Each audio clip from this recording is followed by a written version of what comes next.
Fearless forecast. Convicted si Sara Duterte. Someday soon, it is said, she will be arrested and jailed to face non-bailable crimes. Dahil sa lakas ng mga ebidensya, sa di mahihintong determinasyon ng mayorya ng mga Pilipino na patawan ng kaparusahan si Sara Duterte sa kanyang mga impeachable offenses o mga pagkakasala na saklaw sa Article 11 ng 1987, Philippine Constitution. Walang pag-aalinlangan ang sino man na tiyak, makokonvict siya sa impeachment trial sa madaling panahon. Sa mga sinasaad ng mga artikulo sa dalawang impeachment complaint laban kay Sara Duterte na ngayon ay pareho sufficient in form at sufficient in substance. Wala siyang magiging matibay na argumento para buwagin ang bawat reklamo.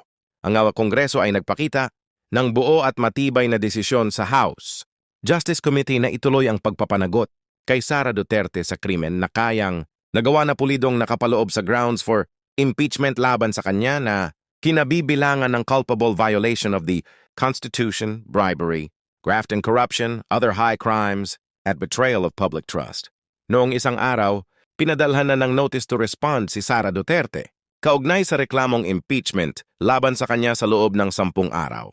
Kung tutuusin, nakakahiya na ang pagkatao ni Sara Duterte sa loob at maging sa labas ng bansa pati sa harap ng mga bata o matatanda sa bawat kanto ng ating lipunan, na sa ganyang estado isang taong may makapal lang ang mukha, may depekto ang pagkatao o may deprensya sa utak lamang ang magkakaroon ng lakas ng loob o yabang na humarap kanino man.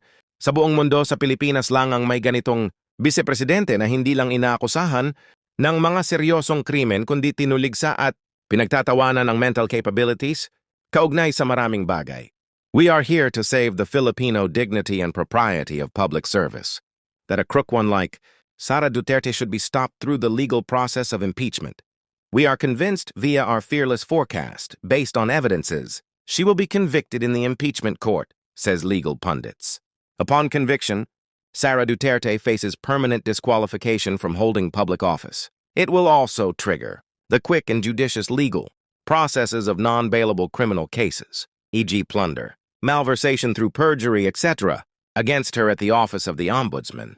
Within the year, Sara Duterte will face arrest due to aforesaid criminal cases.